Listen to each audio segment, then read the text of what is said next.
শালা এরকম গরিব তো জীবনেও দেখিনি। শালা না টাকা আছে না কোনো কাজ আছে।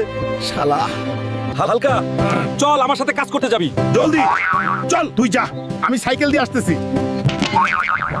এই হালকা, আমাকেও নিয়ে যা না, সামনে নামিয়ে দিস। না না পারবো না, চাকায় পাম্প নাই। গরিব মানুষ যতই পরিশ্রম করুক বড়লোক হতে পারে না। এই টাকা দিয়ে শুধু তার ঘরই চলে। এই সবুজ জানোয়ার, তাড়াতাড়ি কাজ কর। আজকে সারাদিন কাজ করে শরীর ব্যথা হয়ে গেছে। যাই এক বোতল নিয়ে নেই। চাচা এক বোতল দাও, শরীরটা ঠিক করি। এই নে হালকা।